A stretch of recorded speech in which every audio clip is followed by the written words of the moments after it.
안녕하세요. 반갑습니다. 주갈성의 성경 가이드 시간입니다. 오늘은 열왕기 하를 공부하도록 하겠습니다. 우리 지난 시간에 열왕기 상을 잘 마무리했고 오늘서부터 열왕기 하를 좀 공부하도록 하겠습니다. 몇 번에 걸쳐서 좀 제가 영상을 찍을 예정인데요.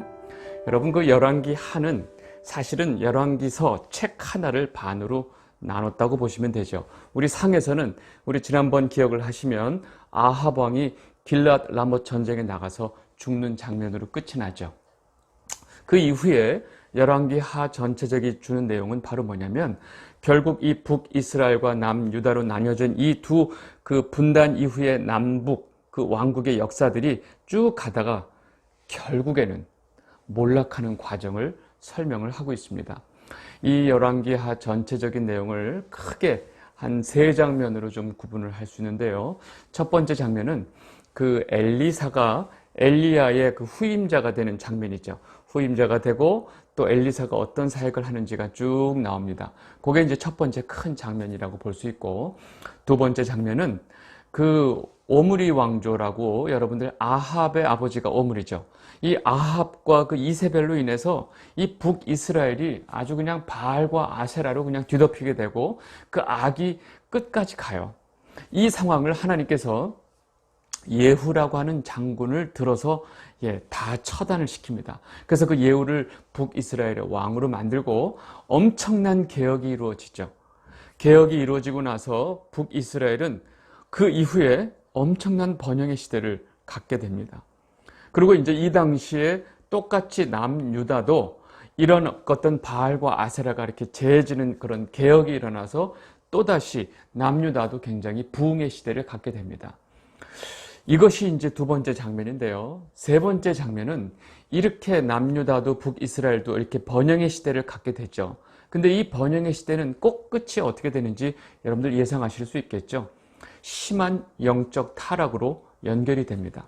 그리고 그 부패가 점점 심해지고 점점 타락이 심해져서 결국은 BC 722년에 북이스라엘이 멸망하게 되고, 그 다음 남유다도 점점 그 악이 심해지다가 그 BC 기원전 586년에 멸망하게 되죠. 이것이 열왕기 하 끝이 이야기하고 있는 마지막 세 번째 장면은 멸망의 역사다라고 보시면 됩니다. 여러분, 오늘 우리가 이제 좀 앞부분에 좀 다뤄야 될 내용은, 이제 우리 지난 시간에 아합 왕이 죽었죠. 아합 왕이 죽었어요. 그러면 당연히 그의 아들이 왕이 돼야 되죠. 그 아합 왕의 아들이 아하시아라고 하는 왕이 됩니다. 결국은 이 아하시아 왕은 아버지는 아합이고 엄마는 이세벨이에요. 여러분, 여기서 우리가 생각을 잘 해보셔야 돼요. 아버지가 아합 왕이고 엄마가 이세벨이에요. 이 아들이었던 아하시아는 뭘 보고 자랐을까요? 뭘 보고? 예상 충분히 할 수 있죠. 이 엄마가 바알과 아세라의 전도사였잖아요. 이 북이스라엘을 바알과 아세라로 다 뒤덮여놨던 그 여자예요. 그 아버지는 엣바알이라고, 시돈의 엣바알의 딸이고, 여러분, 그 자기 그 외가댁의 엄마의 모든 영향을 받았죠. 이 아시아는 그 엄마 아버지의 모든 영향 속에서 바알과 아세라를 섬기는 것이 너무나 어렸을 때부터 친숙했고 당연했고, 바알과 아세라를 섬기는 것이 너무나 당연했던 왕이에요. 그것뿐만 아니라 북이스라엘 처음서부터 시작했던 그 금송아지 왕에서는 절대 떠날 수가 없죠. 왜요? 오랜 전통과 역사를 가지고 이 금송아지를, 베델과 단에 있는 금송아지를 섬기는 것이 북이스라엘은 이제 어느새 완전히 하나의 큰 전통이 됐으니까요. 결국 이 아시아 왕은 그 엄마 아버지의 그 죄를 그대로 따라하는 아주 악한 왕이었어요. 여러분, 이런 아시아 왕에게 하나님은 어떤 분이었을까라는 생각을 좀 해봅니다. 이 아시아 왕이 하나님의 존재는 알고 있었을까? 알고 있었겠죠. 근데 그분은 어떤 신이었을까? 여러분, 이것이 이 아시아 왕이 갑자기 병이 났을 때 이제 그것이 드러나는 거죠. 자기가 갑자기 병이 나요. 그 다락 난간에서 떨어져서 병이 드니까 자기가 이 병이 어떻게 될지를 누구한테 물으러 보내냐면 에그론의 신 바알세붑이라고 바알신의 그 신하를 보내요. 여러분, 이런 상황을 통해서 이 아시아 왕은 그가 철저하게 바알을 숭배했던 자인 것이 극명하게 드러납니다. 열왕기하 1장 2절을 보겠습니다. 아시아가 사마리아에 있는 그의 다락 난간에서 떨어져 병들매 사자를 보내며 그들에게 이르되 가서 에그론의 신 바알세붑에게 이 병이 낫겠나 물어보라 하니라. 여러분, 아시아 왕, 즉 아합의 아들이었던 이 아시아 왕이 어떤 사람이었는지 우리는 너무나 쉽게 알 수 있습니다. 여러분, 외람 때 말이지만 제가 이제 여러 가지 얘기를 많이 듣다 보면요, 교회 권사님들이 자기 딸이 결혼할 때가 되면 그 사위가 될 사람하고 자기 딸의 그 사주를 들고 사주를 보러 간다는 얘기를 많이 들었어요.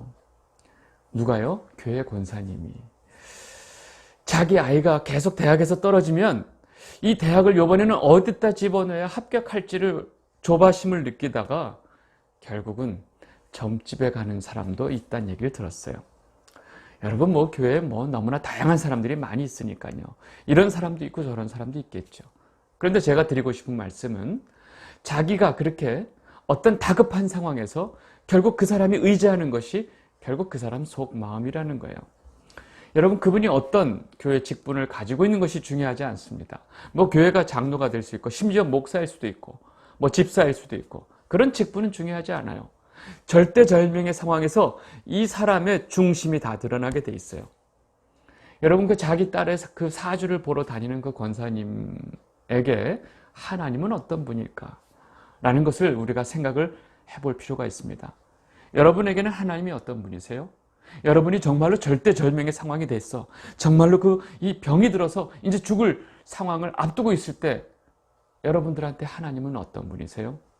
그렇게 좋을 때는 하나님한테 온갖 잘 알고 신앙 좋다고 표현을 다 하다가 자기가 이해할 수 없는 상황이 닥쳤을 때는 그 입에서 하나님을 저주하는 사람들을 저는 많이 봤어요. 여러분, 그것이 그 사람의 중심인 것을 여러분들 아셔야 됩니다. 우리도 당연히 두려운 마음으로 우리 안에 정말로 하나님을 내가 어떻게 믿고 있는지 한번 챙겨봐야 될 것 같아요.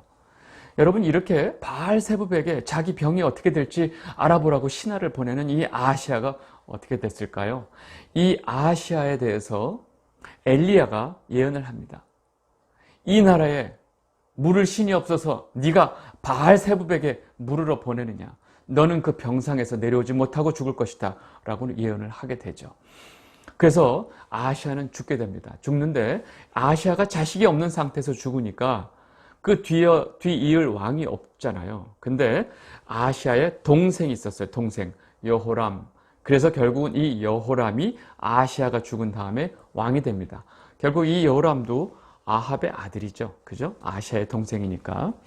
열왕기하 1장 17절을 보겠습니다. 왕이 엘리야가 전한 여호와의 말씀대로 죽고 그가 아들이 없으므로 여호람이 그를 대신하여 왕이 되니 유다 왕 여호사밧의 아들 여호람의 둘째 해였더라. 여러분, 지금 여호람이 자꾸 나오죠. 지금 북이스라엘의 왕이 된 여호람은 아합의 아들이고 지금 방금 죽은 아시아의 동생이죠. 근데 공교롭게도 그 여호사밧의 아들 이름도 여호람인데 여호람이 또 남유다의 왕이 되죠. 동시에 북이스라엘도 여호람이 왕이고 남유다도 여호람이 왕이 된 상황이에요. 여러분, 여호람 이름을 헷갈리지 마시고요. 여러분, 아까도 말씀드렸지만 사람이 가장 절실할 때, 다급할 때 그 속이 다 드러나게 돼 있어요. 누구를 신뢰하고 정말 누구를 믿고 있는지 그 중심이 확연히 드러나게 돼 있다는 거죠. 여러분, 모든 것이 다 좋을 때는요, 굉장히 신앙 좋은 척, 믿는 척 다 하고 살고 있지만 막상 상황이 너무나 그렇게 뭔가 척할 상황이 안 됐을 때 그 사람의 중심이 드러나게 돼 있습니다. 여러분, 두 번째 나오는 장면이 바로 뭐냐면 이렇게 이 아시아의 죽음을 예언했어요. 누가요? 엘리야가. 그리고 엘리야는 그 아시아의 죽음을 예언한 것을 마지막으로 엘리야는 사역이 끝납니다. 그리고 이제 하나님 앞에 이제 부르심을 받을 때가 된 거죠. 그러면 어떻게 해요? 후계자가 필요하잖아요.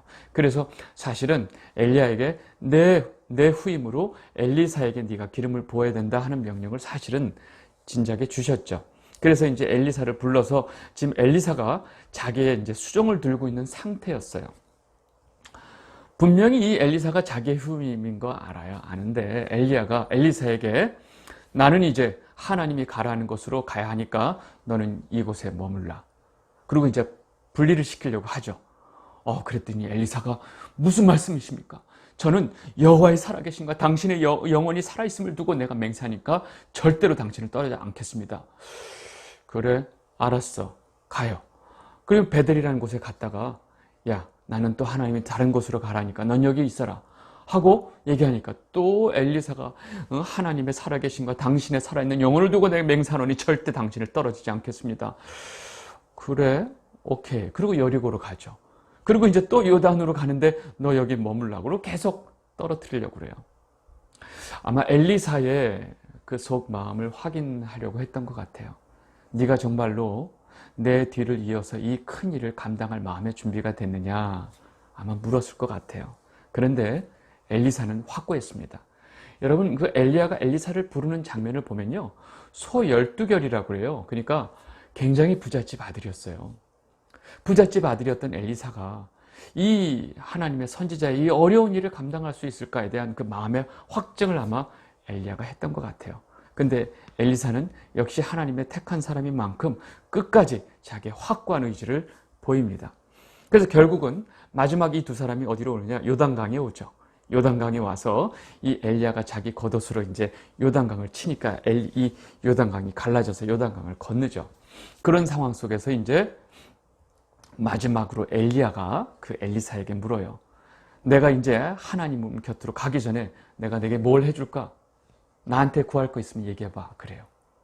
그때 이제 엘리사가 뭘 구하냐면 성령의 역사, 당신에게 있는 그 성령의 역사가 나에게는 2배나 있게 해주세요. 그래요. 우리 열왕기하 2장 9절 보겠습니다. 건너매 엘리야가 엘리사에게 이르되 나를 내게서 데려감을 당하기 전에 내가 내게 어떻게 할지를 구하라. 엘리사가 이르되 당신의 성령이 하시는 역사가 갑절이나 내게 있게 하소서 하는지라.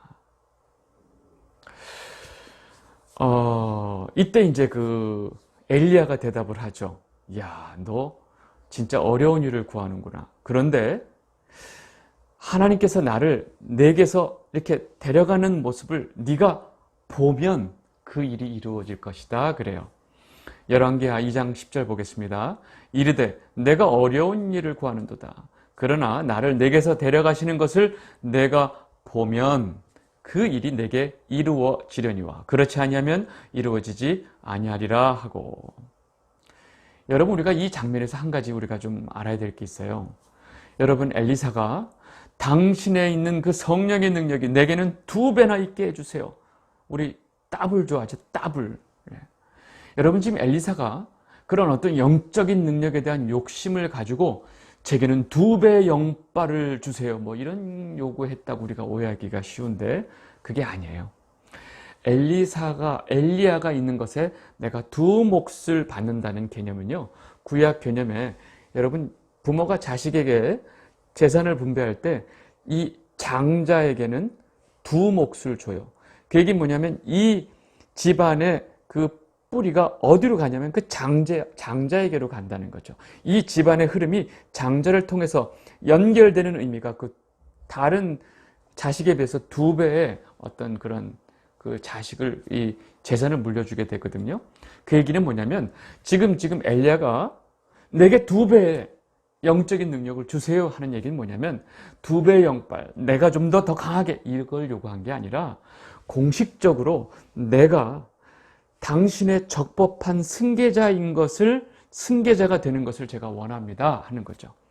2 몫이라고 하는 것은 장자의 권리거든요.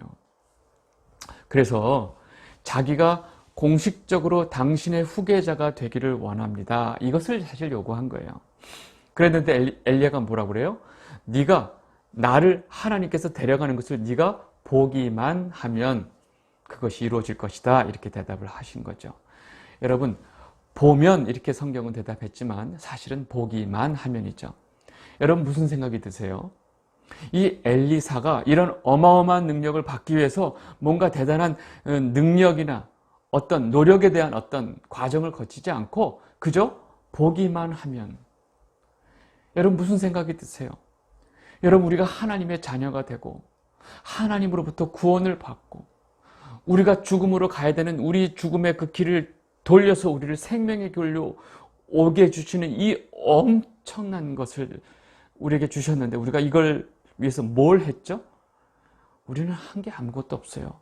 그저 하나님이 내게 주시는 은혜에 대해서 우리가 믿기만 하면, 예수 그리스도를 하나님의 아들이심을 우리가 믿기만 하면, 그분이 나를 위해서 십자가에 돌아가셨다는 사실을 믿기만 하면, 여러분, 그래서 지금 엘리사에게 네가 보기만 하면, 보면, 그러면 결국 이 모든 능력이 어디로부터 네가 잘나고 네가 능력이 있고 네가 자격이 있어서 주는 것이 아니라 하나님의 주권에 의해서 너에게 이 능력이 주어진다는 것을 네가 알아야 된다 하는 의미가 있죠. 여러분, 하나님이 우리에게 어떤 대가성으로 뭘 주는 경우는 없어요. 우리가 자꾸 착각을 해요. 내가 이렇게 했으니까 하나님 내게 주세요. 하나님 그런 분 아니세요. 내가 아무것도 하나님께 내놓을 것이 없어도 하나님이 내게 은혜를 베풀어 주세요. 내가 갚을 수 없는 은혜를 주세요. 여러분, 인간이 하나님 앞에 어떤 대가를 치를 수 있다고 생각하세요? 아무것도 없어요. 여러분, 절대 이 부분을 오해하지 마세요. 그래서 하나님은 우리에게 뭔가를 주실 때 다 그냥 주세요. 그 얘기는 뭐냐면 이 모든 것이 어디로부터? 하나님으로부터 왔다는 사실을 우리가 믿음으로 알고 깨닫고 감사한 마음으로 받는 거죠. 결국 이 엘리사는 이렇게 엘리야가 하나님이 데려가신 불말과 불병거가 이렇게 데려가는 모습을 봐요. 엘리야는 승천하는 거죠. 많은 사람들이 죽잖아요. 근데 엘리야는 엘리사 눈 보는 앞에서 이렇게 하나님이 그냥 들려 올려 가세요. 그 모습을 보고 결국 엘리사는 그 엘리야의 능력을 받게 되죠. 그리고 엘리야의 공식적인 후계자가 됩니다. 그래서 이제 그 엘리야의 겉옷을 가고 자기도 이렇게 요단강을 치는 장면이 나옵니다. 그 이후에 이제 엘리야가 그 능력을 받고 돌아가는 길에 아주 좀 당황스러운 사건이 있습니다. 베델로 올라가는 길에 엘리사가 가는데 갑자기 수십 명의 성경 표현대로라면 젊은 아이들이라고 그러는데 젊은이들이죠. 청년들이죠. 젊은 아이들이 수십 명이 떼거지로 엘리사에게 와서 대머리야 대머리야 올라가라 하면서 이 엘리사를 조롱합니다. 그랬더니 엘리사가 그 젊은 청년들에게 여호와의 이름으로 저주를 하니까 이 숲에서 갑자기 암곰 2마리가 나와서 이 아이들 중에 42명을 다 찢어 죽여버려요.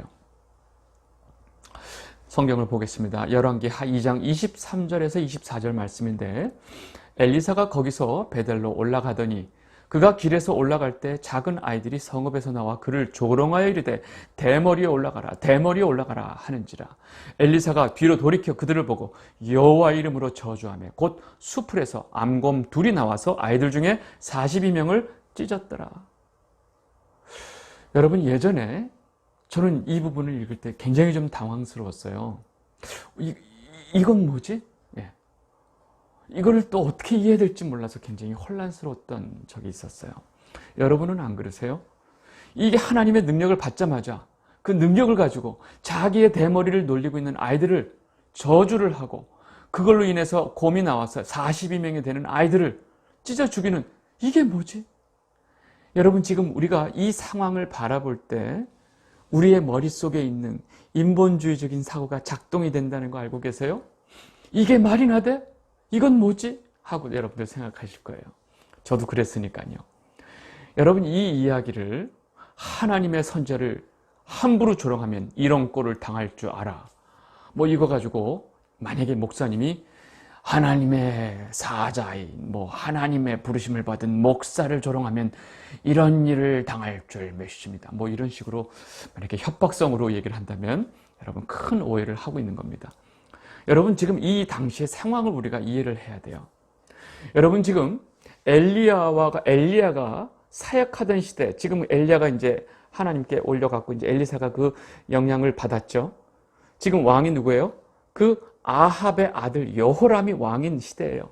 지금 이 시대가 북이스라엘이 어떤 영적 상황인지 여러분들 잘 기억하셔야 돼요. 지금 그 여호람의 어머니, 지금 아직 이세벨이 등등이 살아있어요. 지금 이 북이스라엘 온 나라 천지에 바알과 아세라가 이 나라에 온통 장악을 하고 있는 상황이에요. 하나님의 나라에 이 바알과 아세라가 이 온 나라를 장악하고 있고, 이 바알과 아세라를 쫓는 이스라엘 백성들이 너무나 많아요. 여러분, 이들 머릿속에 여호와는 어디가 있을까요? 우리를 이곳까지 인도하여 주신 하나님 아버지는 어디가 있냐고요? 이 북이스라엘 사람들에게 없어요.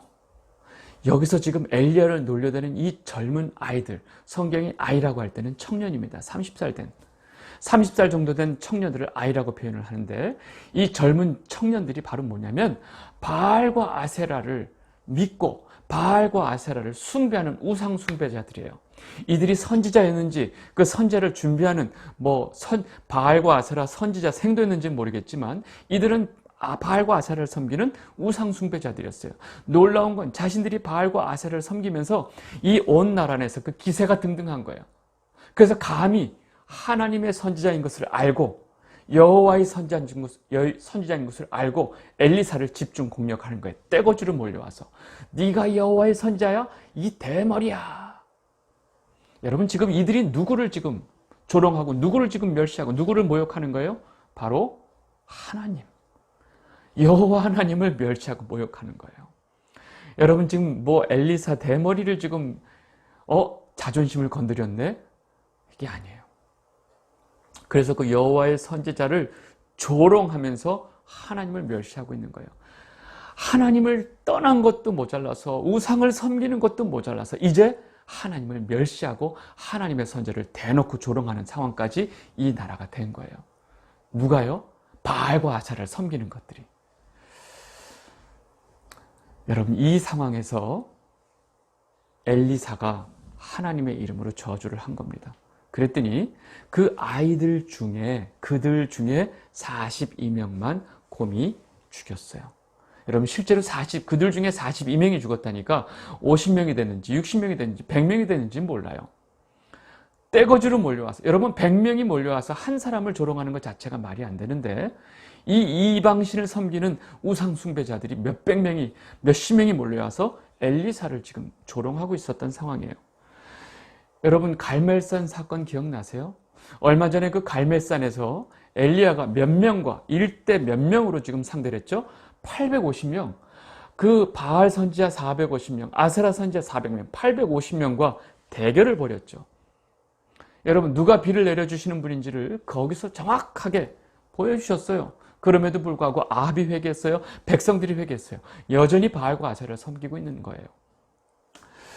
여러분, 이 사건 이후에 그 엘리야가 기손신에서 이 850명을 다 죽인 거 기억나시죠?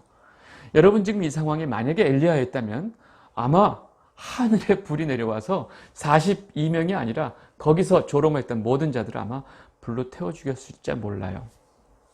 여러분, 엘리사는요, 전체적인 사역의 모양을 보면 엘리야하고는 굉장히 성향이 다릅니다. 엘리야는 굉장히 과감하게 하나님의 그 심판을 선포하고, 그 가뭄이 올 것을 내리고, 850명 죽이고, 막 불이 내려오고, 불 내려니까 50명 군사들이 그냥 순식간에 타 죽이고, 이런 일이 그 엘리야한테는 많이 일어났지만, 엘리사는요, 전차 사역을 보면 다른 사람들을 도와주고, 구원하고, 보살피고 하는 사역이 엘리사 사역의 다예요. 여기서 나오는 이 장면 말고는 전부 다 엘리사의 사역은 정말로 보살피고 구원하고 구원하는 이 하나님의 본래 그런 어떤 성품을 가지고 사역을 합니다. 여러분, 다음 시간에 엘리사의 이런 사역들을 한번 살펴보면서 하나님의 어떤 강력한 엘리야의 사역과 그 대를 이룬 엘리사의 사역이 차이가 있으면서 결국 이것이 하나님이 우리에게 주시는 메시지는 뭔가를 좀 살펴보는 시간을 갖도록 하겠습니다. 여러분, 이 영상을 보고 계신 주갈성 성도 여러분, 우리가 한번 생각을 해봐야 될 것 같아요. 여러분들은 삶의 중심이 무엇이죠? 그리고 여러분들 정말 누구를 믿고 있어요? 정말 하나님을 믿고 계신가요? 상황과 상관없이 하나님만 붙들고 계신가요? 하나님이 내게 가장 중요한 분임을 여러분들 고백하고 계신가요? 한번 내 자신에게 한번 깊이 물어보는 그 시간이 됐으면 좋겠습니다. 오늘은 여기까지 하도록 하겠습니다. 감사합니다.